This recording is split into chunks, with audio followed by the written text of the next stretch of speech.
시청자 여러분 안녕하십니까. 목요일에 아침에 내일 경제입니다. 정부가 쓰는 표현 중에요. 가만히 보면 편견이 묻어나는 것들이 있습니다. 신도시 위치를 서울 외곽이라고 하거나 경기도를 지나는 도로를 외곽 순환도로라고 이렇게 합니다. 수도권이 외곽이면 다른 시도는 뭐라고 불러야 하는 걸까요? 각 신문의 일면 기사부터 전해드리겠습니다. 먼저 매일경제신문입니다. 서울 바로 옆 4곳에 12만 가구 신도시 이렇게 돼 있습니다. 정부가 3기 신도시를 어제 발표했는데요. 남양주, 하남, 인천, 계양, 과천 이렇게 4곳입니다. 빠르면 2021년부터 분양이 될 듯 하고요. 그리고 GTX, 광역 급행 철도 이게 개통되면 30분 이내 서울에 도달할 수 있다고 합니다. 자, 다음은 조선일보로 가겠습니다. 청와대 특감반, 정치인, 언론, 교수까지 사찰 의혹이다. 이렇게 큰 제목으로 달려 있는데요. 한국당 김 수사관 이름으로 낸 감찰 보고서 제목 100여 건을 어제 국회에서 공개했습니다. 발칵 뒤폈죠. 굉장히 많은 내용이 나왔기 때문에. 야당은요, 전방위 민간 사찰 이루어진 것이다. 이렇게 주장을 하고 있는데 이에 대해서 청와대가 해명을 했습니다. 특별한 경우가 아니면 지시 없이 자신이 만든 문건이다. 여기서 말하는 자신은 김태우 수사관, 자신이 그냥 만든 것이다. 이렇게 해명이 됐는데 공방은 지속되고 있습니다. 자, 이번엔 한겨레 신문 보겠습니다. 기사가 이쪽에 있군요. 펜션, 여기서 말하는 펜션은 농어촌 민박입니다. 안전점검 주체가 불명확하다. 정부는 이번에도 뒤늦게 경보기 의무화한다. 이렇게 발표했습니다. 신고만 하면 누구나 영업이 가능한 농어촌 민박. 이번 참사 펜션도 농어촌 민박으로 밝혀졌는데요. 안전 점검 없이 개업한 거 아니냐 이런 얘기 나오고 있고요. 숙박시설 아닌 주택으로 분류돼서 일산화탄소 경보기 의무가 없다고 합니다. 여기에 문제점이 있었군요. 자, 이번엔 마지막입니다. 동아일보로 가겠습니다. 자, 기사 보시면요. 여기 있군요. 북한 여행 금지 재검토한다.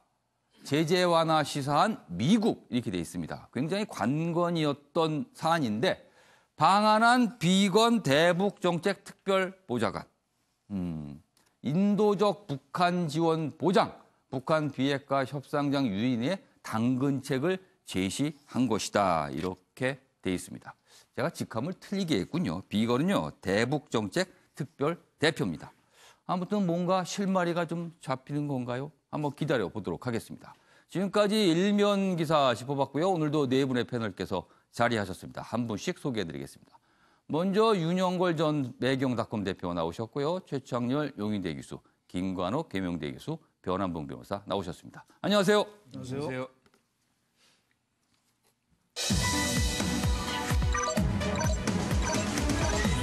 오늘자 신문 기사의 핵심을 정리한 아침을 여는 키워드입니다. 첫 번째 키워드, 또 신도시 통할까 이렇게 돼 있고요. 기다렸다는 듯 전수조사, 대통령의 화법, 그리고 특감반 진실 공방 이렇게 4가지 키워드로 준비했습니다. 자, 그럼 본격적으로 1시간 동안의 신문 브리핑 출발해 보겠는데요. 첫 번째 주제는 어제 정부가 발표한 신도시입니다. 내용 좀 보시죠. 서울신문입니다.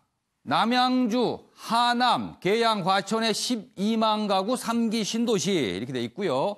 서울에서 2km 내 위치돼 있습니다. 그리고 GTX A 노선, C 노선, 신안산선 조기 착공도, 그래서 서울 접근을 아주 빠르고 간단하게 하겠다. 이런 내용도 밝혔네요. 그리고요, 서울, 강남 등 37곳엔 3만여 가구 공급 계획도 어제 밝혔습니다.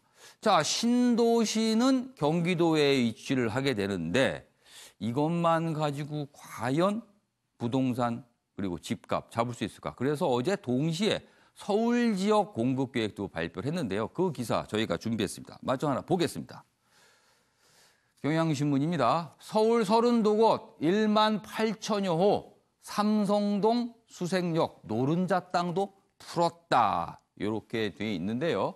박원순 시장, 상업지역 내 주거비율 확대 등 고밀도 개발 추진하겠다. 그린벨트는 풀지 않았는데 대신 용적률, 그러니까 높게 질 수 있게 하겠다. 이런 입장도 이제 나타냈습니다. 자, 먼저 윤영걸 전 대표님. 정부가 어제 신도시 계획 그리고 서울 지역, 서울시와 이제 협의를 통해서 서울 지역 공급 계획까지 밝혔습니다. 궁극적인 목적은요, 역시 서울 집값을 잡기 위한 거 아니겠습니까? 네네. 자, 이번에 이게 통할까요?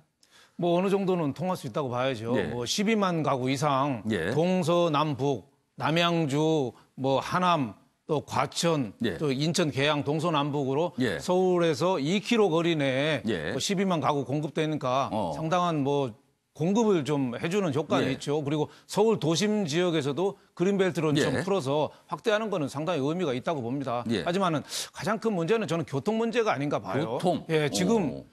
2기 신도시라는 김포 신도시나 저 동탄에 동탄. 가보면은 서울로 출퇴근 한 2시간씩 이상 걸리거든요. 거기 사시는 분들은 아주 고생을 많이 해요. 어려움을 예. 호소합니다. 그래서 어제 뭐 GTX를 얘기를 했는데 예. 2021년에 아파트 분양한다는데 예. 빨라야 2021년 GTX를 착공한대요. 아. 그리고 B노선 지금 12만 가구 중에 제일 많은 데가 남양주입니다. 예. 지금 남양주가 별내면 일대하면서 남양주가 지금 거의 터져나갈 정도로 많이 짓거든요. 아. 거기는 아직 예비 타당성 조사를 면제하느냐도 아직 결정이 안 됐어요. 아. 그리고 1기 신도시부터 항상 정부가 예. 발표할 때는 교통을 최대한 하고 뭐 기업을 유치하고 뭐 예. 쇼핑몰하고 한다고 요란하게 발표하는데 예. 실제 들어가 보면 하나도 되는 게 없거든요. 그래서 결국은 저는 교통 문제가 저 신도시의 성패를 좌우할 거다. 또 하나는 예. 지금 부동산이 우리나라가 겨울 왕국처럼 얼어붙었거든요. 예. 우주 여행 갈 때 왜 우주인들 왜 얼려서 우주로 보내서 예. 다시 뭐 몇백 년에 깨어나고 예, 그런 예. 것처럼 지금 시장이 완전히 얼어붙었는데 예. 자칫 부동산발 불황을 걱정해야 될 위기가 예. 왔는데 거기에 대한 좀 종합 대책도 좀 예. 고려해야 되지 않느냐. 저는 그런 생각이 들고 또 하나는 지금 3기 신도시가 2기 신도시보다 위치가 더 좋거든요. 그렇죠. 그래서 자칫하면은 다른 신도시가 오히려 피해를 볼 가능성이 있고 지금 3기 신도시, 2기 신도시는 또 예. 강남, 서울 도심을 또 이기지 못해서 결국은 도심하고 강남권으로 다시 몰리는 그런 경향. 그래서 부익부, 빈익빈이 예. 더 좀 저는 가속화될 가능성이 좀 커 보인다 이런 생각이 걱정이 좀 듭니다. 지금 말씀하신 어제 정부 발표의 효과에 대해서 다룬 기사가 있습니다. 저희가 준비했습니다. 중앙일보 기사 보시죠. 자, 좀 늦게 나오는군요. 여기 있습니다. 집값 직격탄 이렇게 물음표를 좀 했는데요. 이런 지적이 전문가들 사이에서 있다 그러네요. 서울은 못 잡고 기존 신도시만 잡을 수도 있다. 방금 전에 윤영걸 전 대표님이 지적하신 내용인데요. 내용 좀 자세히 보죠. 대출 세금 규제에 이어 물량 공세, 수도권 주택시장 이미 얼어붙었는데 신도시를 4곳이 나온다고 발표를 했어요. 그렇다면 더 타격을 받을 수 있다. 서울집 모자란데 변두리의 택지. 아, 그렇군요. 핵심은 서울에 있는데 수도권에 집을 짓는 게 과연 효과가 있겠냐 이렇게 지적하는 기사입니다. 자, 최정열 교수께서는 어떻게 보세요? 그 정책의 효과. 서울에 몰리는 수요를 예. 신도시를 여러 가지 자족 기능을 갖춤으로써 예. 서울의 수요를 좀 어느 정도 분산시키겠다라는 거 아니겠어요? 그러니까 공급을 늘려서 일단 서울의 수요를 그쪽으로 이제 분산시키겠다는 얘기인데 저는 뭐 GTX 지금 AC 노선도 얘기가 나오고 있고 그리고 아까 잠깐 지나갔습니다만 육아 문제라든지 일자리 문제 이런 과거에 잘 없던 이른바 2기 신도시가 썩 그렇게 성공이 아니었다라는 평가가 지배적이잖아요. 거기서 많은 걸 얻어서 뭔가 이제 신도시들로 하여금 자급 기능을 갖추게 하는 것 그런 것들이 잘 된다면 나름대로 성과가 있을 것 같아요. 근데 분양도 이제 2021년부터 늦기도 합니다만 그런 정책 효과는 일단 기다려 봐야 되겠는데 저는 걱정스러운 게 워낙 수도권에 인구가 많이 몰려 있잖아요. 서울뿐만이 아니라 서울, 경기, 인천 여기에 지금 거의 우리 대한민국 5,200만 인구의 반 정도가 몰려 있단 말이죠. 그렇다면 이 신도시를 이렇게 만듦으로써 공급을 많이 늘리고 어쨌든 집값을 떨어뜨릴지는 두고 봐야지 알겠으나 그럼 과연 지역 균형 발전은 어떻게 되는 것인지 국토 균형 발전 이게 가장 좀 큰 문제로 생각하고 정말 저 신도시들이 저렇게 자급 기능도 갖추고 말이죠. 교육이나 육아 이런 것들의 기능을 갖추고 교통도 좋아지고 저기 운정 거기 파주 운정에서 삼성역까지 GTX A인가요? 그게 되면은 뭐 30분이 온다는 거 아니겠어요? 그러면 과연 그 점점 더 몰릴 텐데 그리고 또 하나는요. 서울 강남 이런 지역 보면은 재건축도 사실은 공급을 늘리는 정책이잖아요. 근데 재건축 얘기가 나면 더 올라요. 투기 소유가 더 부추겨지고. 그러니까 이런 일이 생기면은 오히려 더 가진 소득 자산을 더 가진 사람들, 특히 부동산 자산이 더 많은 사람들에게 혜택이 돌아가는 그런 결과를 많이 봐왔어요. 저는 그래서 정책을 아주 정교하게 짜지 않으면 정부의 아주 저런 선의에도 불구하고 정책 효과가 다른 곳으로 갈 수도 있다. 그래서 그런 것들이 대단히 우려됩니다. 저는 개인적으로. 김광학 교수님, 사실 지금 문재인 정부의 커다란 정책 방향 중 하나는 저 분권, 그다음에 지방 분산 이런 거를 지금 추진하고 있는데 사실 이런 신도시 정책이 수도권에 계속 집행이 된다는 거는 결국은 수도권의 인구가 더 몰린다는 뜻밖에 안 되거든요. 그렇죠. 그러니까 수도권 이외의 지역에 사시는 분들도 수도권에 가볼까 신도시가 있는데 이런 생각을 하게 돼서 이 과밀화 현상을 더 부추길 수 있다. 이런 지적 지금 최찬일 교수도 방금 말씀하셨어요. 근데 지금 우리가 이 정책을 내놓는 데에는 우리가 몇 달 전에 있었던 부동산 광풍이 있었거든요. 어마어마하게 뭐 이 폭등하는 이 부동산 가격을 이제 안정화시키려는 어떤 노력 중에 하나가 제재를 하고 규제를 하고 뭐 여러 가지 했지만 이것만으로는 안 되거든요. 그러다 보니까 이제 공급을 늘려서 실질적인 어떤 이 가격을 안정시키는 것을 병행 추진해야 되는 상황이었기 때문에 불가피하게 이렇게 이 수도권 중심으로 이제 4개의 어떤 신도시를 구성을 했는데 사실 근본적인 문제 해결점은 저는 지금 말씀하신 대로 분권이고 결국엔 균형 발전이다. 그러니까 우리가 미국 같은 데 가보면 뭐 많은 도시들이 있는데 거기에 자족 기능이 있고 거기 특성화가 돼 있어요. 그러다 보니까 그쪽으로 이제 분산이 되고 인구가 뭐 이런 것들이 다 이제 균형적인 것들이 되는데 지금은 오히려 우리가 교통이 발전이 되면 다 서울로 밀집이 됩니다. 그러니까 대구에서 이제 뭐 과외를 받는다. 과거에는 그냥 대구에서 과외를 받았는데 이제 서울로 올라오는 거예요. 교통이 좋아지니까. 병원도 마찬가지고.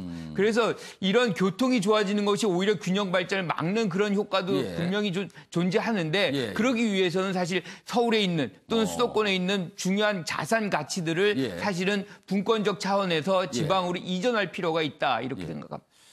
정부가 어제 정책을 발표하면서 아무래도 이런 부분에 대한 고민은 보이지가 않았습니다. 멀리 보면 이런 게 더 큰 문제를 일으킬 수 있을 것 같은데 말입니다. 자, 이번에는요. 청와대 특감반원 파문 이야기를 좀 해봐야겠습니다. 첫 번째 기사 좀 보도록 하죠. 자, 지금 공방으로 가고 있습니다. 드디어 그리고 야당도 이 공방에 뛰어드는 모습입니다. 야, 10건 민간 사찰 의심된다. 그러나 청와대 보고하지도 않은 문건이다. 이렇게 맞서고 있군요. 김태우 첩보 목록 공방이다. 2017년 7월부터 작성한 100여 개. 야당, 언론 일가, 홍준표 전 대표 등 민간인 사찰의 대표적인 사례다. 이렇게 주장하고 지적하고 있습니다. 그러나 청와대는요. 일부 폐기 첩보 중단 지시했다. 그리고 일부 항목에 대해서는 그거는 민간인 사찰이 아니라 업무 범위에 속한다. 이렇게 공방을 벌이고 있는 상황이고요. 그런데요. 지금 이 공방은요. 또 개인 대 개인의 진실 공방으로도 이어지고 있습니다. 그 내용 저희가 또 추가로 보겠습니다. 두 가지 기사가 준비되어 있는데요. 중앙일보입니다. 먼저 김태우 수사관 주장입니다. 조국 지시라며 내게 1계급 특진 약속했다. 이렇게 되어 있습니다. 박형철 반부패 비서관이 자신한테 이렇게 얘기를 한 거다. 그러면서 뭔가를 지시를 했다. 그러나요. 청와대 측 반박은 이렇습니다. 여기 있습니다. 조국 특진은 일방적 진술이다. 내 방에 들어온 적도 없다. 이렇게 돼 있습니다. 자, 두 측 중 한 곳은 분명히 지금 거짓말을 누군가 하고 있을 거거든요. 이렇게 전혀 다른 주장을 하고 있으니까요. 자, 그럼 여기서요. 관련 영상 보고 내용 이어가도록 하겠습니다. 김태우 전 특감반원이 컴퓨터에 작성했던 목록을 컴퓨터 화면을 사진으로 찍어온 것입니다. 이 리스트만 보면 민간인 사찰을 마구잡이로 했던 것으로 보여집니다. 이 부분에 대해서 저는 청와대가 이제 답을 해야 될 때라고 생각을 합니다. 네, 변환봉 변호사. 네. 자, 뭐 진실 공방처럼 가고 있습니다. 그 진실 공방 어떻게 보면은 뭐 저희가 굳이 여기서 그게 누가 맞느니 옳으니를 논할 필요는 없을 것 같습니다. 시간이 지나면 밝혀지겠죠. 그러나 좀 따져봐야 될 것은 청와대에서 왜 이런 일을 사전에 막지 못했을까 하는 부분입니다. 이런 특감 반원이 파문을 일으키고 이게 청와대와 정면으로 충돌하는 양상, 그리고 국회까지 가서 공방이 벌어졌거든요. 왜 청와대 내부에서 이런 문제가 불거질 것을 막지 못했을까 하는 부분입니다. 청와대의 해명 중에서 이제 개인적으로 좀 석연치 않은 점은 일단 민간인 사찰로 의심되는 10건의 보고서 중에서 8건까지는 특감 반장에까지는 보고가 됐었고 청와대 해명대로 의한다면요. 그 8건 중에서 4건까지는 그 반부패 비서관에까지는 보고가 된 걸로 보여지고 있습니다. 그리고 이제 나머지 2건만 보고도 안 하고 일방적으로 폐기가 됐다라고 이제 청와대가 해명을 하고 있는데요. 이것이 만약에 단기간에 이루어졌다면 몰라도 상당히 오랜 1년여 기간 동안 이런 일이 있었던 것 같습니다. 만약 청와대 말대로 뭐 좀 부적절한 보고도 있었고 바람직하지 못한 면도 있었다고 한다면 청와대가 그럼 애초부터 이번 정권은 과거 정권과 다르다. 민간인 사찰 더 이상 하지 말고 기업의 자유를 보장하고 민간 영역에 절대 관이 개입해서는 안 된다라는 원칙을 내세웠다 한다면 이 김태우 전 특감 반원이 부적절한 보고서를 올렸을 때 즉시 경고를 하거나 더 이상 이러한 보고는 올리지 마라라고 끊어야겠죠. 2017년 5월 달에 문재인 정부가 취임하고 한 두세 달 사이에 이런 일이 집중적으로 있었다고 한다면 그 후에 더 이상 있어서는 안 됐겠죠. 근데 1년에 걸쳐서 계속해서 이러하시는 보고가 있었고 위에 보고가 됐는지 안 됐는지 그건 차지하고서라도 일단 한 건이라도 그런 보고가 나왔다면 청와대 반부패 비서관이든 조국 민정수석이든 우리 문재인 정부는 이전과는 다르다. 절대 이런 일을 하지 마라. 당신은 과거 사람이기 때문에 원대 복귀해라. 라고 즉시 조치를 취했어야 되는데 1년여 동안 이런 보고가 계속 생산되도록 놔두면서 우리는 보고를 받지 않았다. 특감 반원이 개인적으로 한 것이다. 특감 반장한테까지만 보고가 왔다. 위선엔 보고가 되지 않았다. 이런 식의 해명은 좀 납득이 되지 않는 것 같습니다. 한 건이라도 있었다면 그중에 잘랐어야죠. 그러니까 뭐 그리고 또 공직사회에서 특진 약속 같은 거는 또 이제 뭐 그러니까 농으로 많이 나오는 얘기거든요. 그러니까 예를 들어서 물론 조국 수석이 6급을 불러다가 비트코인 광풍에 대해서 제대로 감찰할 경우에는 1급 특진하겠다. 그런 말씀은 안 했을 겁니다. 근데 이제 다만 그 반부패 비서관이 회식 자리에서 했었을지는 모른다라고 여진을 깔고 가셨거든요. 그러면은 그쪽 특감 반원 회식 자리에서 이거는 조국 수석이 상당히 관심을 가지고 있다. 잘하면 뭐 1급 특진 가능하지 않겠냐. 실제에서는 농으로 나올 수 있는 얘기는 전혀 근거 없지는 않을 거라고 보여집니다. 그렇다면 결국 이 정부의 인식도 역시 그렇게 민간인 사찰에 있어서 과거와 무엇이 달라졌느냐.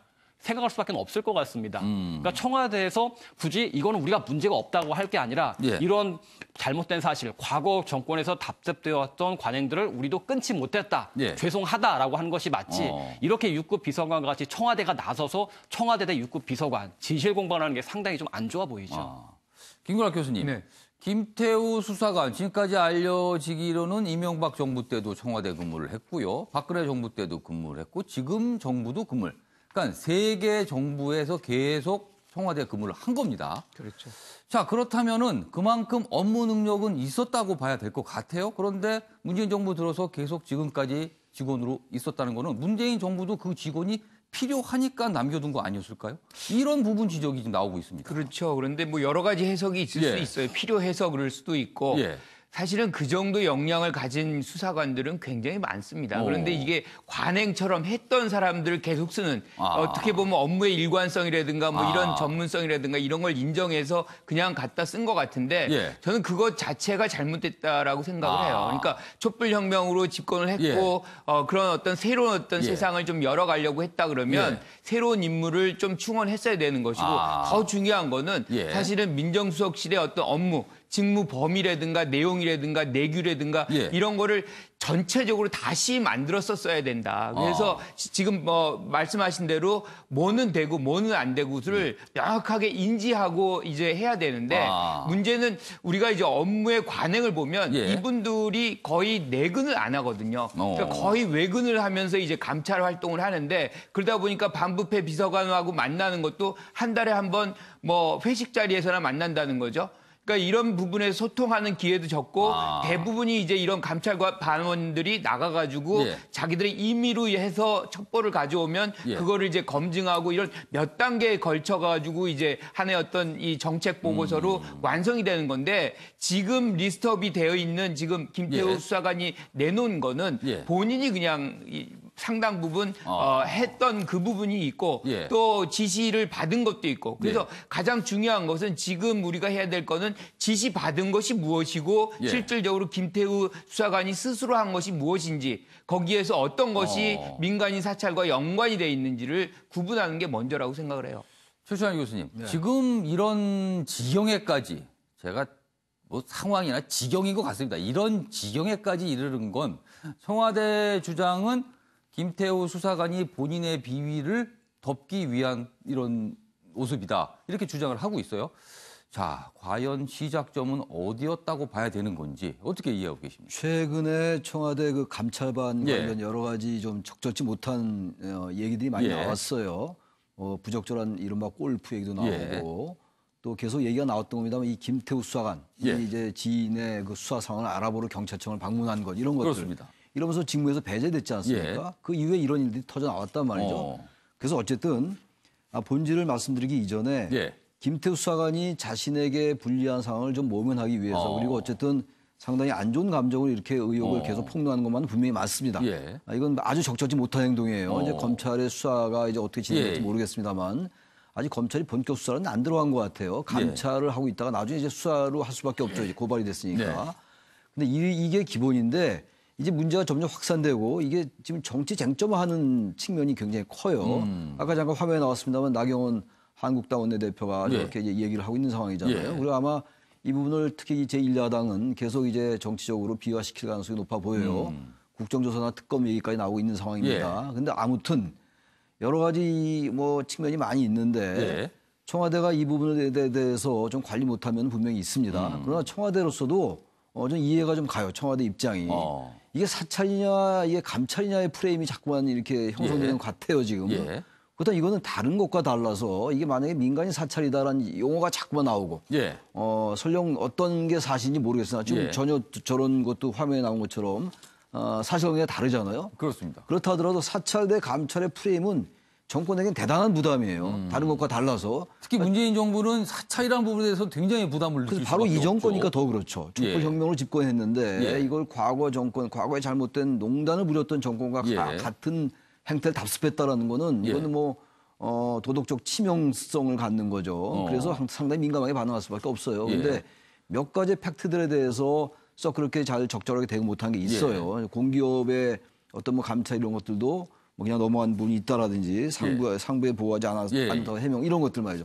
이런 부분들에 대해서 자꾸만 이게 확산되는 측면이 있기 때문에 청와대가 이 부분에 대해서는 이제 좀 관리에 들어갈 필요가 있을 것 같습니다. 너무 일일이 대응할 필요 없을 것 같고 이미 야당은 계속 이 부분을 이제 공세화할 겁니다. 그리고 검찰이 수사에 들어갈 것이고 그렇다면 일단은 원론적인 얘기만 하고 일단 지켜본다는 쪽으로 가야지 이걸 일일이 지금 야당이 계속 목록을 제기할 텐데 김태우 수사관도 계속 얘기를 하고 있는 거 아니에요? 어떻게 보면 기가 막힌 일이죠. 이걸 지금 육급 수사관 대 청와대 이런 설정구도 이 자체가 대단히 이례적이고 적절치 못하잖아요. 그러니까 청와대로서는 나름 입장이 이해가 가는데 이 부분에 대해서 너무 민감하게 반응할 필요 없다. 여러 가지 이해가 간다. 이렇게 생각합니다. 자, 지금 말씀하신 대로 청와대의 대응 과연 지금까지 적절한 것이었나 이 부분을 다루는 기사들이 있습니다. 저희가 하나 준비했습니다. 보시죠. 경향신문 사설입니다. 여기 제목이 이렇게 돼 있군요. 특감반 사태, 청와대 어설픈 대응이 더 문제다. 이렇게 돼서 하루 한 건 계속 나올 때마다 해명하기 급급하다 돼 있습니다. 기사 내용 좀 더 자세히 보겠습니다. 이쪽에 있군요. 청와대는 하루 한 건씩 터져 나오는 폭로에 대해 해명하느라 진땀을 흘리고 있다. 내용 더 있습니다. 이쪽으로 오겠습니다. 밑에 보시죠. 사실 여부를 떠나 청와대에 대한 신뢰는 떨어졌다. 그게 더 큰 문제다. 이렇게 경향신문이 사설을 통해서 지적을 하고 있습니다. 자, 이런 가운데 어제입니다. 청와대 대변인이요. 이런 말을 기자들한테 남겼습니다. 언론이 좀 서운하다. 언론의 서운함을 좀 표시했고요. 그리고 앞으로는 자신이 아닌 박형철 비서관에게 직접 취재를 하라. 더 이상 본인이 직접 답변하지 않겠다라는 태도를 보였습니다. 윤영걸 전 대표님, 이 부분은 또 어떻게 좀 이해해야 될까요? 말이 안 되죠. 대변인이 뭐 합니까? 일하는 게? 매일 아침에 홍보수석하고 국민소통수석하고 대통령하고 차 마시면서 얘기 듣는 게 그런 거 하라고 하는 거 아니에요? 청와대 입장을 조율해가지고 발표하는 건데 담당자한테 물어봐라. 그게 뭐 말이 됩니까? 대변인이 자기 일 안 하겠다는 거죠. 그리고 이번에 청와대의 위기 대응 시스템에 저는 정체적인 문제라고 봐요. 그러니까 전자오락실에서 왜 도깨비 머리 하나 올라오면 망치로 때리는 거 있잖아요. 하나 올라오면 하나씩 때리고 있어요. 그렇게 갖고 어떻게 대결이 됩니까? 총체적으로 그 관리를 해서 시스템을 대응을 해야지. 그러니까 하나하나 하다 보니까 처음에도 그 우윤근 그 주 러시아 대사 그 검찰에서 혐의 없었다. 없는 걸로 됐다. 그랬다잖아요. 근데 혐의 없는 걸 수사한 게 아니잖아요. 제대로 수사는 안 봐. 코드도 안 줬다는 거 아니에요. 수사 시작도 안 했다는 거예요. 수사 자체가 된 건 아니었습니다. 아무것도 안 했다잖아요. 그리고 뭐 그 도로공사는 뭐 직무 범위에서 벗어났기 때문에 뭐 보고가 안 됐다. 그리고 또 비트코인 수사는 뭐 민원 그 수사한 게 수사관 신분하고 그냥 일반 직원 신분 두 개가 있는데 이거는 직원 신분으로 한 거다. 그러니까 총체적으로 좀 진실성 면에서 굉장히 어떻게 보면 신뢰가 떨어진 거죠. 그리고 감성적인 단어, 당위적인 단어, 예를 들면 뭐 흙탕물에 미꾸라지다. 같이 엊그저께까지 근무했던 동료를 6급 주사한데 나가서 싸운다고 그래서 미꾸라지라고 표현했어요. 그리고 또 지금 사찰 얘기 나오니까 거기다가는 우리는 그런 유전자가 없다. 그리고 불순물이다. 이런 단어를 쓰는데 이런 단어는 그 좋지 않은 단어예요. 냉정하고 객관적인 단어를 써야죠. 그래서 저는 대변인, 홍보수석 이렇게 한마디씩 부패비서관 한마디씩 하지 말고 조국 수석이나 저 임종석 비서실장 안 되면 대통령이 직접 나서서 정체적으로 좀 설명을 해야 된다. 아니면 한마디씩 대응하다 보니까 자꾸 그게 틀리고 자꾸 커지잖아요. 그리고 지금 김태우 수사관이 또 무슨 얘기를 또 할지 모르잖아요. 그걸 어떻게 감당하려고 그래요. 그래서 저는 진실성이 참 중요하다. 이게 국민들이 이게 제일 실망한 게 그거잖아요. 과거 정부와 지금 정부가 뭐가 다르냐. 기무사 사령관 극단적인 선택까지 했는데 그건 민간 사찰이 이건 아니냐. 이런 의문을 빨리 풀어줘야 된다고 봅니다. 아니면은 지금 지지도에 큰 영향을 끼친다. 저는 이렇게 봅니다. 김건학 교수님, 뭐 추가 질문 뭐 마지막 하나 드리겠습니다. 청와대 대변인의 저런 반응, 최근 사태에 대한 어떤 대변인으로서의 괴로움을 또 표현한 것 같기도 해요. 좀 얼핏 저는 이해가 갈 것 같아요. 왜냐하면 이제 사실은 대변인들이 모든 사안들을 다 알면서 일일이 다 이렇게 하는 건 아니에요. 그러니까 각 담당 부서에서 뭔가 정보를 듣고 입장을 듣고 그걸 좀 이렇게 좀 정교하게 만들어가지고 이제 대변을 하는 건데 문제는 여기에서 지금 담당하는 반부패 비서관실이라든가 민정수석실에서 체계적인 것이 지금 안 온 거거든요. 그러다 보니까 일일이 다른 얘기들이 나오게 되는 본인도 상당히 부담스러운 이 장면인데 전반적으로 봐서는 민정수석실이 사실은 체계적으로 답변안을 내놔야 되는 겁니다. 그래서 지금 말씀하신 대로 진정성을 갖고 하나의 어떤 그 거짓이 없는 그런 내용들을 갖고서 접근을 했다 그러면 뭐 부담이 좀 덜 할 수밖에 없는 거죠. 알겠습니다. 자, 이번에는 다음 내용으로 좀 가보겠습니다. 강릉의 한 펜션에서 일산화탄소에 질식돼 쓰러진 학생들의 상태 점점 호전되고 있다는 소식 들리고 있고요. 현재까지 3명의 학생들이 의식을 회복한 것으로 전해졌는데요. 병원 현장을 연결해 자세한 사항을 알아보겠습니다. 강세영 기자, 현재 상태는 어떤가요? 네, 저는 지금 강릉 아산병원에 나와 있습니다. 부상자 7명 중 5명이 이틀 동안 이곳에서 치료를 받았습니다. 부상자들은 어제 2차례 고압산소 치료실에서 치료를 받았고 모두 상태가 점점 호전되고 있는 것으로 알려졌습니다. 특히 가장 빠른 회복세를 보인 부상자는 걸을 정도로 상태가 나아져 중환자실에서 일반 병실로 옮겨졌습니다. 다른 학생 한 명도 대화를 할 수 있을 정도로 회복했고 어제 저녁에 추가로 한 명이 더 의식이 돌아온 것으로 전해졌습니다. 하지만 다른 부상자 2명과 원주에서 치료를 받고 있는 2명은 아직 의식을 회복하지 못했습니다. 오늘도 고압산소 치료실에서 한 번 이상 치료가 진행될 예정입니다.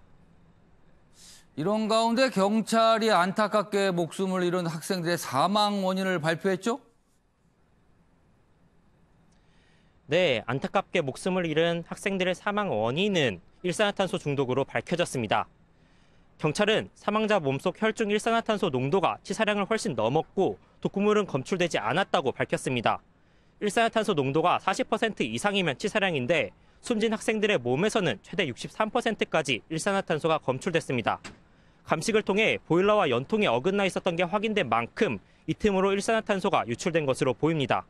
한편 안타깝게 목숨을 잃은 3명은 어제 소방헬기를 이용해 서울의 대학병원으로 옮겨졌습니다. 검찰이 부검을 원치 않는다는 유족의 의견을 받아들인 겁니다. 장례는 유족들의 뜻대로 신촌 세브란스 병원에서 비공개로 치러질 예정입니다. 지금까지 강릉 아산병원에서 MBN 뉴스 강세현입니다. 네, 강세현 기자, 이른 아침인데 수고하셨습니다. 자, 사고 원인 나왔고요. 사망 원인도 밝혀졌습니다. 이제 남은 거는 빠른 회복을 할 수 있도록 어른들이 힘을 쓰는 일이 남아 있는데, 그러나 자식을 잃은 부모의 마음, 이거는 어떻게, 무슨 수로 달랠 수가 있을까요? 그 내용 좀 보겠습니다. 한겨레 신문이군요. 아픈 아빠 누나 돌보겠다던 아들, 나비되어 좋은 세상으로 가라. 아들을 잃은 어머니의 표현입니다. 숨진 대성고 학생 어머니의 절규, 뉴스 보고 큰 사고 직감했다. 병원에 전화하니 사망하셨습니다. 이런 통화를 하게 되는 부모의 마음은 어떻을까요? 전날 밤 엄마 갈까 잘 있다 통화했다. 당일 오전 10시 좀 넘어서 문자를 보냈는데 답이 없었습니다.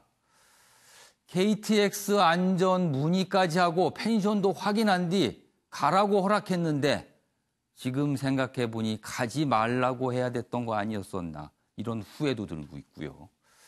그리고 대학의 사회복지학과 수시를 이미 합격을 했습니다. 사회복지사가 돼서 행복을 주겠다고 다짐을 했던 학생이었는데 어머니의 말은 다음 생에 더 좋은 부모를 만나라. 윤영걸 대표님, 예. 어떻게 해야 될까요?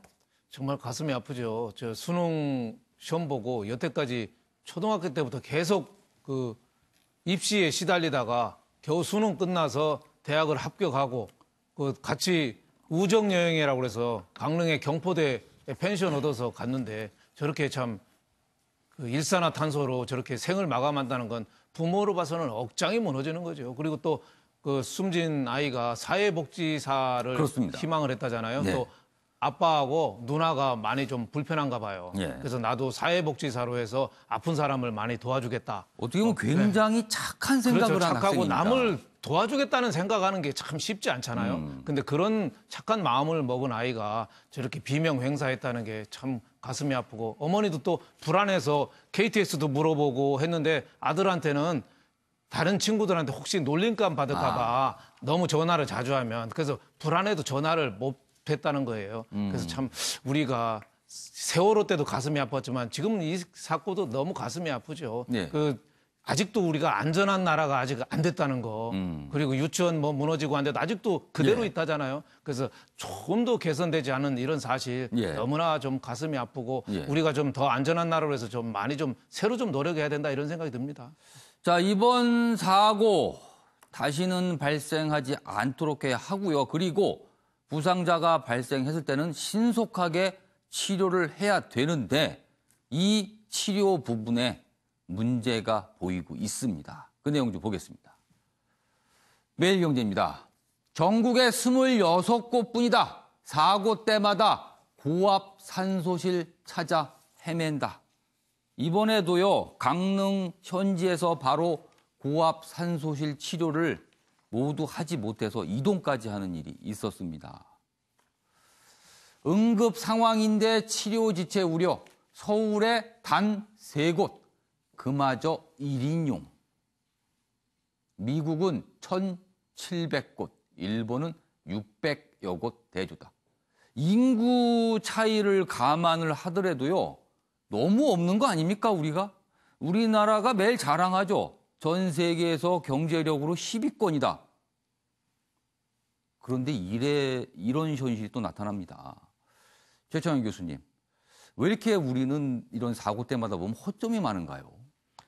국가의 존재 이유가 국민들을 안전하게 하는 게 첫째입니다. 여러 가지 뭐 경제적인 복지도 중요하고 다 그렇다 하더라도 이런 일들이 너무 많이 벌어지니까 과연 국가는 왜 존재하는 것인가라는 근본적인 질문을 던질 수밖에 없어요. 이건 정권의 문제를 떠나서 우리 국가가, 우리나라가 계속 경제 성장에 매진하면서 말이죠. 그리고 어떤 면에서 볼 때 성장 지상주의에 몰입하면서 이런 일들이 벌어진 것이 아닌가. 지금 말씀처럼 세계 경제 10위권이고 이제 올해 말에 3만 1,000달러가 된다는 거잖아요. 그러면 3050 클럽이에요, 우리나라가. 5천만 이상이 된 나라가 3만 달러 이상 된 나라가 많지가 않아요. 제가 알기로 6나라, 7나라밖에 정도 안 된단 말이에요.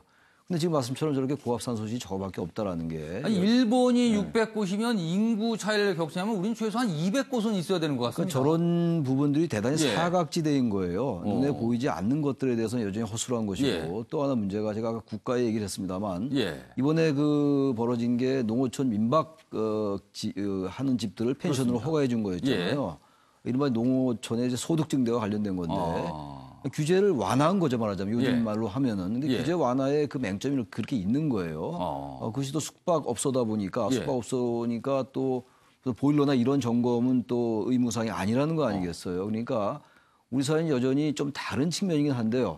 어떤 그 소득 문제, 이윤 문제, 이런 기업의 이익 이런 것들과 관련돼가지고 이 부분은 기업은 아닙니다만 전체적으로 그런 것들이 연관돼 있는 것 같아요. 그러니까 최근에도 왜 배수관 때문에 사고가 여러 군데 났었잖아요. 또 KTX 사고도 있었고 말이죠. 그러니까 이런 것들은 아주 전형적인 인재, 후진국형 사고들이거든요. 그러니까 이런 것들을 계속 완전하게 다시 이제 원점부터 되돌아볼 필요가 있을 것 같아요. 지방자치단체나 정부 해당 부처나 이거는 그야말로 정권의 차원에서 국가적 차원에서 꼭 이 부분뿐만이 아니라 여러 사건이 나오고 있는 게 하나의 조짐들이에요.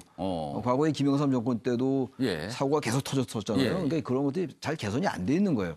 이런 부분들은 한국 사회의 대단히 구조적인 문제들이거든요. 그러니까 이런 부분들을 당연히 경제도 어렵고 이런 거 할 일이 너무 많죠. 노동, 복지, 고용 등. 그러나 그것들과 함께 그것들에 못지않게 안전이 위협받으면 그런 것들이 아무런 의미가 없는 거거든요. 그러니까 이런 부분들이 계속 나타나는 거는 그런 곳에 정권이 정권의 사활을 걸고 점검을 하라는 그런 신호로 받아들여야 된다 이렇게 생각합니다. 자, 이번 사고를 보면서 많은 분들이 우리 정부가 하는 일은 왜 이렇게 꼼꼼하지 않은가? 그리고 뭔가가 맨날 뒷북인가? 뭐 이런 지적 꽤 하시거든요. 자, 이번에는 어떻게 생각하십니까? 순서인데요. 이 얘기를 좀 본격적으로 하겠습니다. 패널 분들의 깊은 생각을 들어봅니다. 보시죠.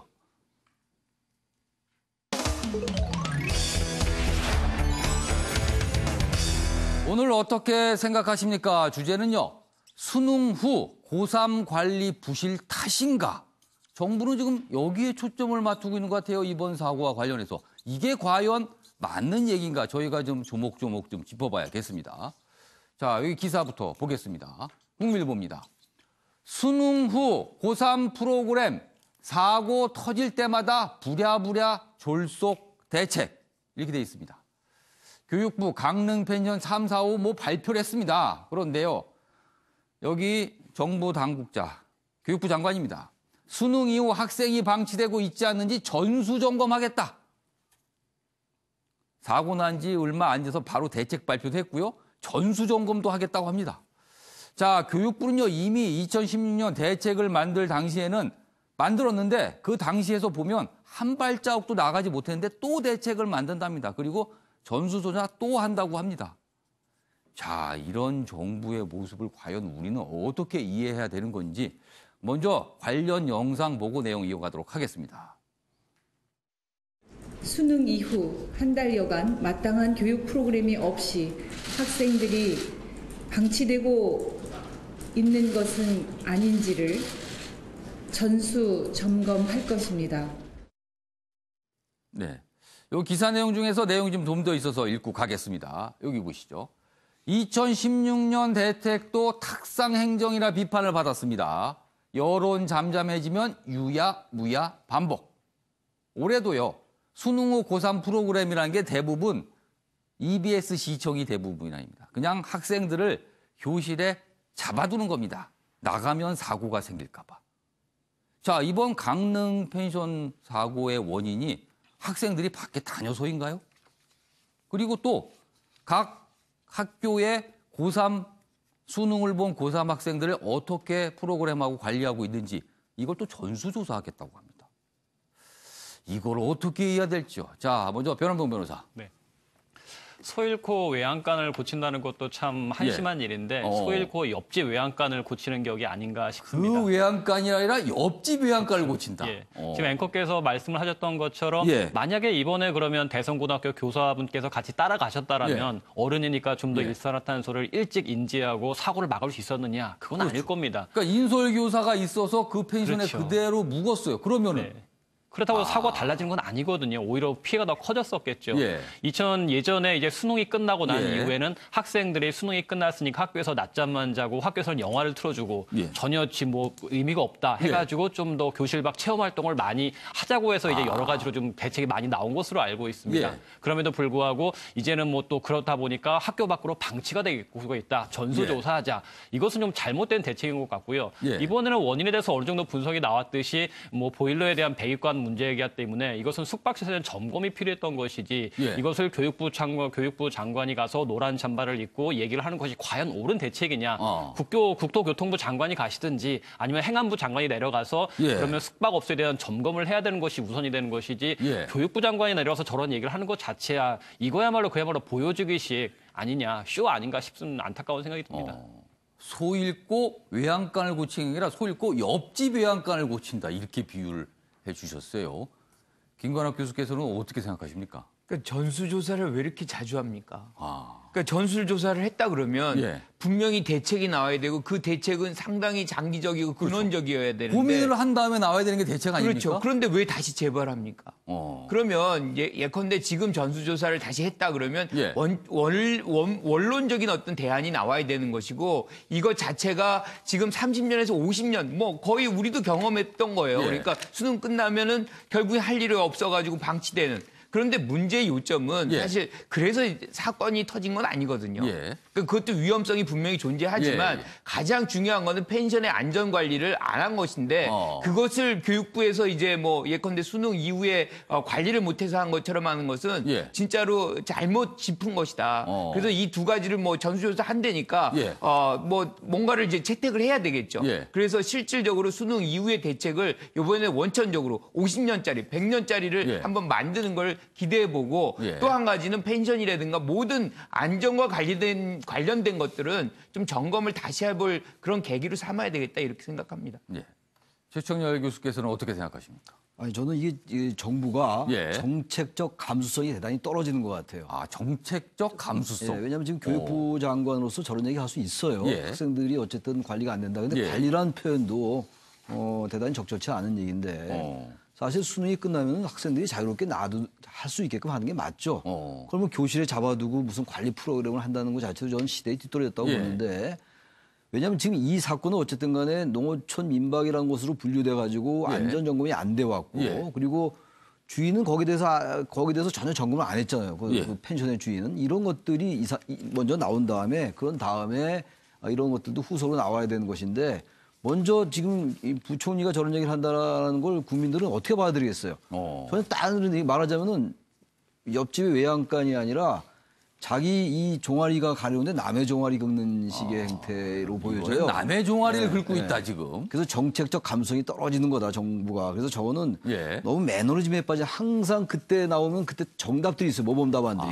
우리 정부의 정책들이. 그러니까 기다렸다는 듯이. 역대 정권이 다 그랬어요. 그러니까 그게 말하자면 그 정권의 아니 그 정부 부처의 그 하나의 그 매뉴얼인지 모르겠는데 이런 대책이 나오니까 국민들이 볼 때 정부가 현실 감각이 떨어진다라고 비판을 하는 거라고 생각합니다.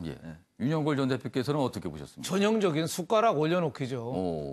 이 어떻게 보면 학생들 참사를 이용해서 교육부도 일하고 있다. 그 유치원 왜 사태로 위상이 많이 떨어져 있잖아요. 예. 그러니까 우리 일하고 있다 이런 거 보여주는데 예. 전수조사라는 게 일 어떻게 하겠습니까? 공문 한 장 보내면 땡입니다. 예. 교육청에다가 공문 파악해서 결과 좀 보고해주기 바라고 공문 한 장 보내고 땡이에요. 아니 상식적으로 생각하면 전수조사라면 그 수많은 학교를 가서 찾아가서 확인하려면 엄청난 시간과 인력이 필요할 그게 겁니다. 어떻게 됩니까? 그리고 어제 유은혜 부총리도 얘기했잖아요. 예. 교육부에서 일선 교육청으로 예. 위임을 다 해줬는데 예. 될 수 있으면은 직접 관여하는 방안을 강구하겠다. 그냥 강구만 하는 거죠. 뭐를 하겠다는 거예요. 그러니까 저런 대책이 나오는 것 자체가 예. 교육부가 본연의 일을 지금 안 하고 있다는 거고 예. 정말 저래서 교육부 무용론이 자꾸 나오는 거죠. 교육부 없애는 게 오히려 저 입시 제도부터 예. 유치원부터 낫지 않겠느냐 이런 생각이 듭니다. 국민들은요, 정부가 대책을 발표하면요, 정부가 깊은 고민 끝에 내놨다고 일단 믿습니다. 그런데 그런 경우가 아니라면 국민들은 어떻게 된 건가요? 배신감 느끼지 않겠습니까? 어떻게 돼야 가는 건지. 아무튼 정부는 좀 더 숙고를 해주시길 제발 좀 당부드립니다. 자, 이번에는 사진 한 장 보도록 하겠습니다. 신문에 실린 사장인데요. 여기 보시면은요, 제목이 이렇습니다. 앞 못 보는 신종 양서류가 발견이 됐는데요. 그 학명이 도널드 트럼프라고 돼 있습니다. 여기 트럼프 대통령이 있는데 이 양서류의 모습인데 양서류가 사실은 이렇게 지렁이처럼 긴데 머리 무드인데 합성을 해서 트럼프 대통령의 머리 모양을 이렇게 쓰고 있는 듯하게 합성이 됐습니다. 이 양서류의 이름이 도널드 트럼프가 됐습니다. 자, 그래서 어떻게 된 사연인지 박진아 아나운서가 전하는 이슈톡에서 들어보도록 하겠습니다. 네, 이름이 너무 유명해서 그 이름을 쓰려는 사람과 반대로 그 이름을 쓰지 않으려는 사람이 있습니다. 일단 그 이름이 뭐냐고요? 미국의 대통령 도널드 트럼프입니다. 그제 도널드 트럼프 대통령의 이름을 딴 양서류가 등장해 눈길을 끌었는데요. 영국의 일간지 가디언은 그제 새로 발견된 신종 양서류에 트럼프 대통령의 이름을 따서 데르모피스 도널드 트럼피라는 학명을 붙였다고 전했습니다. 이 양서류의 이름은 경매를 통해 전해졌는데요. 한 프로젝트에 후원금을 마련하기 위해 최초 발견자가 경매에 붙였습니다. 그리고 한 친환경 업체 대표가 2만 5천 파운드를 내고 데르모피스 도널드 트럼피라고 학명을 붙였습니다.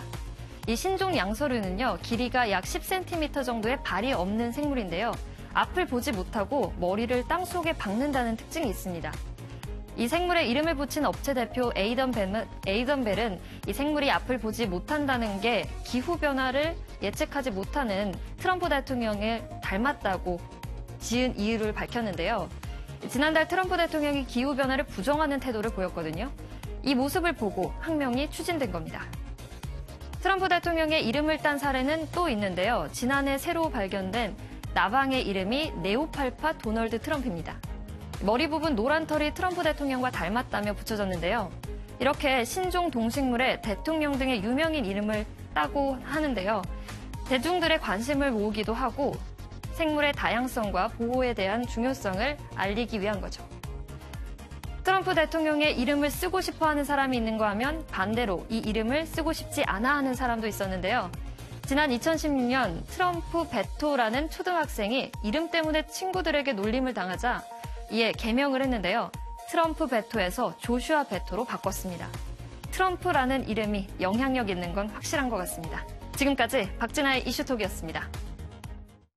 김건학 교수님, 학명에 트럼프 대통령의 이름 트럼피로 들어간 거 본인 입장에서는 이게 기분이 좋은 걸까요? 아니면 불쾌한 걸까요? 불쾌한 거라고 느껴지는데요. 그러니까 지금 뭐 두 가지 얘기를 했죠. 한 학생하고 지금 뭐 양서류 얘기를 했는데 사실은 둘 다 부정적인 거예요. 그러니까 학생은 이제 본인이 이름을 붙이기 싫어하는 거지만 양서류도 의식이 있다 그러면 거부했을 수도 있겠다. 양서류가 의식이 있다면 거부했을 수 있다. 그러니까 이게 지금 미국 사회에서 트럼프 대통령의 어떤 극단성이 많이 이제 외출이 이제 나타나니까 그 부분에 대해서 많은 국민들이 어떤 혐오라든가 비하라든가 뭐 이런 것들이 많이 퍼져 있어요. 그래서 그런 차원에서 이런 이름들이 거부당하고 또 별로 안 좋은 곳에 좀 붙여지는 거 아닌가 이런 생각이 좀 드네요. 참 트럼프 대통령은 참 유명하긴 합니다. 이제 학명에까지 이름이 두 군데나 등장을 했습니다. 아무튼 뭐 또 등장할 것 같다는 생각도 좀 드네요.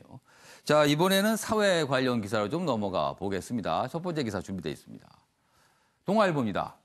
잠적 8년간 매달 700만 원을 펑펑 썼다고 합니다. 최규호 전 전북교육감 도피를 했는데 이 정도면 황제 도피가 아니냐. 황제는 도피를 안 할 텐데 황제 도피 아니냐 이렇게 돼 있습니다. 아파트 3곳 살며 명태교수 행세를 했고 골프, 댄스 등 다양한 동호회 활동. 도피 중에 댄스는 이게 뭐가 좀 잘 안 맞아 보이기도 하네요. 억대 주식 투자하고 쌍꺼풀 수술도 받았다. 이런 얘기가 나오고 있습니다. 최창혁 교수님, 이분은 이게 도피입니까? 아니면 즐기고 다니는 겁니까? 8년 동안. 근데 저렇게 8년이 8개월도 아니고 거의 10년 가까운 세월을 저런 생활이 가능할지 모르겠어요. 저는 뭐 수사 전문가는 아닙니다만 저 동생이 도와줬다는 거 아니에요? 저 기사에 나오는데 뭐 최규성 전 한국농어촌 공사 사장이 뭐 이런 것들을 뭐 도와줬다는 건데 저게 어떻게 가능한지 모르겠어요. 그리고 그동안 어떻게 저런 돈은 어디서 나왔으면 그러니까 자금이 출처라든지 저걸 누가 도와줬는지 아까 동생 얘기는 잠깐 나왔습니다만 이런 것들을 수사기관이 정확히 좀 볼 필요가 있을 것 같아요. 이런 오랜 시간 동안 이렇게 다녔는데 검거가 안 된 것도 이상합니다. 그러니까 도저히 이해가 안 가는 상황이죠. 저 부분이. 변환봉 변호사. 네. 법조계에서는 이걸 어떻게 좀 보고 계세요? 이 상황을. 일단은 그 잠적했을 경우에 이제 검찰 수사관들이 이제 이 사람의 신병을 파악해서 해야 되는데 경찰하고 달리 검찰은 수사관 인력이 많지는 않기 때문에 정말 중요한 사건이 아니면 배당이가 쉽지는 않거든요. 그러다 보니까 뭐 1년에 집중 단속 기간 한두 차례 걸쳐서 한번 수사를 하고 많은 식으로 했었을 것 같습니다. 근데 이제 좀 더 이제 경찰하고 유기적인 협조를 해가지고 이 정도 돈을 썼다면 분명히 그 최규호 사장의 그 뭐 가족했던 최규성 전 사장이라든가 가족들의 계좌 내역을 보면 분명히 알 수는 있거든요. 그리고 또 고령이고 그동안 병원 치료를 받았다는 사정도 알고 있었기 때문에 그런 자료들을 보다 보면 전혀 그 최규성 사장과 관련이 없는 곳에서 의료 치료가 이루어지고 있고 이런 상황을 본다면 좁혀갈 수는 있는데 지나치게 좀 손을 놨던 것 같습니다. 그렇다고 해서 무슨 배우라든가 그렇게까지 보기는 약간 좀 그럴 것 같고 오히려 경찰이라는 검찰이 충분히 수사해서 좀 더 진지하게 잡을 수 있었는데 약간은 무사 아니랬던 거죠. 그냥 뭐 잡긴 잡아야 되는데 인력이 딸린다는 핑계로 치밀하게 수사하지 못하고 그냥 오히려 여지를 많이 줬던 것 같습니다. 자, 이번에는요, 이른바 땅콩 회항 관련 뭐 법원의 판단이 있었습니다. 그 내용으로 좀 넘어가 보겠습니다. 여기 있네요. 대한항공 땅콩 회항 박창진 사무장 2천만 원 배상하라. 이렇게 대한항공에 판결을 내렸습니다. 법원 인사불이익 인정 일부 승소 판결. 그러나 조연화 배상 책임 강등 무효 소송은 기각을 했습니다. 자, 변호사 변호사, 이건 어떻게 된 내용인지 좀 자세히 좀 소개해 주시죠. 지금 앵커께서 말씀하셨던 것처럼 박창진 전 사무장이 총 3가지 소송을 진행을 했었습니다. 먼저 대한항공을 상대로 해서는 대한항공의 임원이 직원을 상대로 갑질을 하고 부당한 행위를 했음에도 제대로 조치를 취하지 않았다. 대한항공은 나에 대해서 손해배상을 해라 해서 1억 원을 청구했습니다. 그리고 법원에서도 이 정도라면 대한항공이 임원에 대해서 충분히 주의를 주거나 임원에 대한 교육을 충분히 했어야 되는데 그렇지 못했기 때문에 이런 일이 발생을 했다. 대한항공은 그 사용자로서 그 조연화 사장의 사용자로서 제대로 임원들을 관리하지 못한 책임을 물어서 위자료로 2천만 원을 인정을 해줬던 겁니다. 그리고 또 이제 대한항공에 대해서 내가 사무장의 지위에 있었다가 평 직원으로 강등이 됐다. 이것은 잘못된 인사 조치다라고 이제 강등 무효에 대한 그 소송을 제기를 했었는데 이 부분에 있어서는 법원이 대한항공이 박창진 전 사무장을 일반 직원으로 강등한 것은 여러 가지 자료를 봤을 때 박창진 사무장의 업무 실적이 사무장에 미치지 못한다. 정당한 인사권의 행사로 보여지는 것이지 이것이 보복적이거나 표적 사정으로 해서 강등한 것은 아니라고 보여진다. 인사상 조치는 정당한 것을 보여준다고 판단한 것 같습니다. 아마도 이제 박창진 전 사무장이 소송 관련해서 이제 제대로 근무 시간에 좀 제대로 다 일을 채우지 못했다거나 아니면 업무 중에 여러 가지 문제가 있어서 그런 걸 인사고과를 반영을 하다 보니까 그것 때문에 평 직원으로 강등된 것은 정당하다고 보여진다고 판단을 한 것 같습니다. 물론 소송 내용은 모르기 때문에 우리가 말할 수는 없지만 일단 판사님께서는 법원에 나온 자료를 봤을 때는 직원으로 강등한 것은 정당한 인사권의 행사다. 라고 봤던 것이고요. 그리고 또 한 가지 박창진 전 사무장이 조현아 전 사장을 상대로 위자료로 2억 원을 청구를 했었습니다. 조현아 전 부사장 상대로? 예, 부사장을 상대로 해서요. 근데 우리나라 같은 경우에는 그러니까 사람이 사망했을 경우 인정되는 위자료의 한도가 8천에서 1억 원 정도가 밖에 되지 않습니다. 미국처럼 징벌적 손해배상이라든가 징벌적인 위자료가 인정되지는 않기 때문에 한 8천만 원 정도가 인정이 되는데 이 정도 사안에 있어서는 조현아 전 부사장은 박창진 전 사무장에게 2천만 원을 배상하는 것이 3천만 원을 배상이 적당한 것으로 보여지는데 문제는 그 조현아 전 부사장이 형사 재판의 진행 중에 피해자들에게 자신을 잘못을 사죄해야 한다 해서 1억 원을 공탁한 것이 있습니다. 그러니까 이미 형사에서 1억 원을 공탁을 했기 때문에 추가적으로 이후에 위자료를 지급할 필요는 없어 보인다. 그러니까 조현아 전 부사장에 대한 청구도 기각을 한다. 이렇게 세 가지 판결을 정리를 했던 겁니다. 일단은 대한항공이 2천만 원을 배상하라. 그 부분은 좀 확정된 건데 나머지 부분은 좀 법원에서 받아들이지 않았다. 이런 내용이네요. 법적인 내용이 약간 복잡하긴 하지만 어느 정도 좀 뭐 매듭은 지어지는 상황으로 가고 있는 것 같습니다. 자, 이번에는 정치권 소식인데 문재인 대통령 관련 내용 이야기를 좀 다뤄보도록 하겠습니다. 첫 번째 기사입니다. 경향신문 기사 이쪽에 있군요. 여기 보시면요. 집권 3년차 업무보고 최근 문재인 대통령이 계속 받고 있는데 그 내용입니다. 자성, 특단, 성과. 문재인 대통령이 이런 말을 했습니다. 강해진 대통령 화법이다. 이렇게 돼 있어요. 성과 압박감에 직선적인 주문이 늘었다. 이렇게 경향신문은 분석을 하고 있습니다. 이와 관련된 기사가 하나 더 있는데요. 조선일보 기사가 비슷합니다. 내용 보겠습니다. 이쪽에 보시면 제목이 이렇게 달려 있어요. 문 대통령 부처 업무 보고에 기업인 불러 그 사업 더 들어봅시다. 이렇게 관심을 나타냈답니다. 성장 정책은 불공정 이런 발언이 이전에 있었는데 산업 정책 없다는 비판에 자성한다. 인식 변화가 아니냐 이렇게 좀 분석을 했고요. 참모 장관의 수소차 육성 특정 재벌 특혜 반대 컸지만 관철을 시켰습니다. 대통령이 이건 해야 된다라면서 밀어붙인 겁니다. 그래서 전반적으로 문재인 대통령이 성과를 강조하면서 화법에 변화가 왔다. 이렇게 경향신문과 조선일보가 지적을 하고 있네요. 자, 이와 관련해서 문재인 대통령의 발언 직접 들어보도록 하겠습니다. 함께 잘 살자는 우리의 노력과 정책 기조는 계속되어야 합니다. 경제 불평등을 키우는 과거의 방식으로 되돌아갈 수는 없습니다. 최저임금 인상, 노동시간 단축과 같은 새로운 경제정책은 경제사회의 수용성과 이해관계자의 입장을 조화롭게 고려해 필요한 경우 보완 조치도 함께 강구해야 할 것입니다.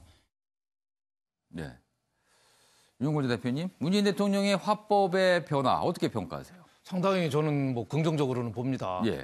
과거에는 포용 성장, 뭐 소득주도 성장을 얘기하면서 재벌하고 기득권 가진 사람들 때문에 어려운 사람이 더 어려워졌다. 이거를 해소해야 된다. 이런 식으로 얘기하면서 여러 가지 뭐 소득주도 성장의 효과가 뭐 90%라든지 뭐 또 물 들어올 때 제조업 자동차 조선중공업 물 들어올 때 노조라고 그래서 상당히 국민들이 당황하기도 했는데 지금은 위기의식을 좀 가진 것 같아요. 그래서 저는 그 윤정원 경제수석이 아마 좀 자주 만난다고 하는데 어느 정도 좀 반영이 된 거 아닌가. 그래서 과거 노무현 대통령이 우리가 높이 평가하는 게 파주에 그 LCD 단지, 세계적인 단지 만들면서 직접 대통령이 팔 걷어가서 그 풀어서 지금 LG가 그 공장에 있거든요.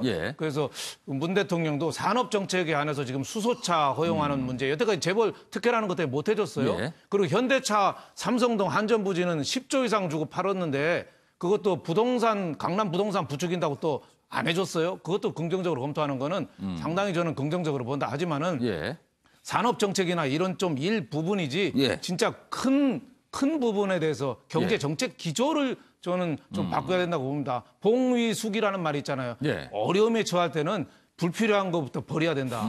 과거 IMF 때 대우그룹이 왜 망했나요? 지금 생각해 보면 중요한 거 끝까지 들고 있다가 망했거든요. 저 그때 대상그룹은 살아났어요. 미원. 그거는 라이신이라고 그걸 독일 바스프에다가 8천억 주고 현금 제일 중요한 걸 팔아버렸어요. 동양그룹도 중요한 거 안 팔다가 망했고 예. 최근에는 웅진그룹이 어려우니까 웅진코웨이 정수기 제일 핵심 사업 팔아서 살았어요. 버릴 건 버려야 된다는 버린 거 거네요. 빨리 버려야죠. 그래서 저는 문 대통령도 산업 정책도 바꿔야 예. 되지만 경제 기조, 예. 소득주도 성장이라든지 최저임금이라든지 예. 주 52시간 근무라든지 예. 경제 발전을 좀 저해하는 요인들을 한번 면밀히 좀 꼼꼼하게 좀 살펴보고 버릴 거는 지금이라도 빨리 버려야 된다. 아직도 늦지 예. 않았다 이렇게 생각합니다. 김건학 교수님, 예. 이 발언을 좀 보면요, 최근 지지율이 하락세에 있습니다. 그 하락세 속에 어떤 절박함을 좀 나타낸 게 아닌가 이렇게 볼 수도 있을 것 같아요. 그렇죠. 지지율이 계속해서 이제 하락하는 추세인데 예. 가장 근본적인 원인은 예. 아무래도 경제하고 민생에 대한 우려 악화 예. 뭐 이런 것들이 이제 지지율을 끌어내리는 부분인 예. 것이고 대통령으로서는 어떻게 하든 경제를 안정화시키는 것이 가장 급선무일 수밖에 없는 거죠. 그런데 지금 한국 경제 구조가 이제 구조적 측면에서 지금 전환되고 있는 거지 않습니까? 그러니까 조선이라든가 자동차라든가 우리의 어떤 전통적인 강력한 어떤 경쟁력을 갖던 산업들이 약화되는 측면이기 때문에 예. 새로운 형태의 어떤 경제 질서를 만들고 정책을 추구해 나가야 되는 그런 측면이 있다. 그래서 근본적으로는 혁신 경제에 보다 더 강조점을 지금 두고 있는 그런 것은 충분히 방향은 그렇게 전환되고 있는 것 같아요. 그러니까 지금 말씀하신 대로 소득주 성장이라든가 뭐 최저임금이라든가 분배적 차원의 어떤 정책보다는 성장적 차원으로 조금 먼저 성장하고 그다음에 이제 가는. 그렇지만 저는 뭐 근본적으로는 포용 경제라는 어떤 큰 카테고리는 그대로 유지될 것이다라고 생각을 합니다. 최창렬 교수께서는 대통령의 최근의 이런 화법에 변할까요? 아니면 인식이 변할까요? 어떻게 평가하세요? 뭐 화법의 변화라는 거는 인식이 변화했기 때문에 거기에 대한 반영으로 나타나는 거겠죠. 그런데 이게 단호하게 느껴지는 이런 언어들 이런 것들은 지금 정부는 어쨌든 규제 완화를 계속 얘기해 왔어요. 규제 개혁을. 그런데 이상하게 오히려 관료 사회가 잘 따르지 않았다라는 생각을 합니다. 아마 문재인 대통령의 인식 속에도 그런 생각이 있을 것 같고요. 그러다 보니까 이제 관료 사회에 뭔가 이 정부의 국정 철학을 반영해라라는 측면에서 이제 어법이 단호해진 걸로 보이는데 저는 아까 윤 대표 우리 말씀에 조금 저는 좀 다른 견해를 좀 견해가 좀 다르십니까? 뭐 기본적으로 동의를 한다고 합니다만. 소득주도 성장과 혁신 성장 그리고 공정 경제가 우리 문재인 정부의 3대 정책 기조예요. 그렇습니다. 지금 워낙 뭐 경제 지표가 안 좋고 경제 상황이 안 좋고 체감 경기도 안 좋고 사실상이 어렵단 말이에요. 자영업이나 이런 일자리 문제도 그렇고 그러다 보니까 이제 소득주도 성장에 있어서 중요한 정책 중에 하나였던 였던은 아니죠. 아직은 이제 진행 중이니까 최저임금 인상에 관련된 문제 이런 것들이 나오면서 정부의 이제 그 경제 정책 방향이 분명히 선회하고 있습니다. 지금. 그래서 이제 확대 경제장관 회의에서 그 얘기가 나온 거예요. 민간 기업의 투자를 활성화해야 된다. 이러다 보니까 여전히 포용 성장을 강조하고 있습니다만 역시 포용보다는 성장 쪽에 무게가 두고 있는 거거든요. 그렇다면 과연 소득 불평등이나 격차의 문제는 어떻게 할 것인가. 그래서 역시 역시 불평등을 완화해 가면서 뭔가 골고루 잘 사는 사회가 되면서 이런 부분들이 소득에 반영되는 이러한 기조는 바뀌면 안 된다. 그러나 어쨌든 경제 성장이 역시 중요하니까 성장 잠재력을 다시 살리되 역시 기본적인 거는 분배 그리고 우리 한국 사회의 어떤 소득 불평등의 완화 이런 것들 아까 우리 잠깐 부동산 얘기 나왔습니다만 한국 사회의 가장 문제가 불로소득의 문제거든요. 자산 소득의 격차의 문제이기 때문에 그런 것들을 간과해서는 당장 일자리 같은 경우야 좀 가시적 성과를 낼 수 있다 하더라도요. 한국 사회가 구조적으로 프레임이 바뀌지 않으면 안 된다. 그래서 기본적으로 윤 대표 말씀에 동의합니다만 그런 부분들을 제가 좀 보완해서 말씀을 드리고 싶습니다. 자, 이번엔 다음 기사로 넘어가겠습니다. 오늘 카풀 관련 집회가 파업이 그리고 예정돼 있는데요. 그 내용입니다. 카풀 반대 전국 택시 오늘 운행 중단 이렇게 돼 있습니다. 서울, 경기, 인천 등 지하철 연장 운행 4개 택시단체 국회 앞 집회 뭐 이런 내용이 있는데요. 카풀 갈등, 이른바 이제 카카오에서 운영하는 이 카풀에 대한 갈등, 국회까지 넘어갔는데 실마리는 안 보이는 것 같아요. 변홍범 변호사. 이 부분 지금 어떻게 맞서고 있습니까? 택시 업계에서는 카풀로 인해서 이제 좀 더 수익을 줄 거라는 우려 때문에 이제 반대를 하고 있고 정부에서는 그러면 뭐 산학금제를 폐지하고 월급제로 하자 아니면 월급의 일부를 보존해 주자 여러 가지 대안을 내놓고 있습니다. 근데 이제 4차 산업혁명 얘기도 나오고 있고 앞으로는 자율주행차 실행도 올 것이기 때문에 사실 카풀이라든가 이런 여러 제도는 피할 수는 없는 겁니다. 그러니까 이제 그럼 정부에서는 이제 택시에 대한 수요가 줄 것이다라고 예상을 한다면 지금 고령 택시 기사들에 대한 문제도 있기 때문에 고령 택시를 상대로 해서 개인 택시를 택시를 정부가 매수해서 숫자를 줄이면 오히려 좀 더 풀 수가 있지 않을까라는 생각도 듭니다. 그러니까 단순히 임금을 보존해 준다거나 그런 거 말고 어차피 카풀이든 자율주행이든 앞으로 우리 사회가 나갈 방향이기 때문에 일단 그럼 택시 숫자를 줄여서 손님들이 줄은 것만큼 택시가 줄어들게 된다면 어느 정도 방법이 나올 수가 있거든요. 좀 더 근본적으로 문제를 접근하는 것이 필요하지 않을까. 단순히 월급 보존해 주는 거 말고 이제 앞으로 시대를 감안했을 때 택시라든가 대중교통은 줄어들 수도 있을 것이고 아니면 대중교통 역시 자율주행으로 갈 수가 있으니까 숫자를 줄이는 식으로 가자. 그런 방법이 좋지 않을까 싶습니다. 알겠습니다. 자, 오늘도 포근한 날씨가 이어지겠습니다. 하지만 유입된 미세먼지가 그대로 머물면서 공기는 탁하겠습니다. 낮 최고 기온은 4에서 14도로 예상됩니다. 아침의 매일 경제 여기서 마칩니다. 내일 아침 다시 뵙겠습니다.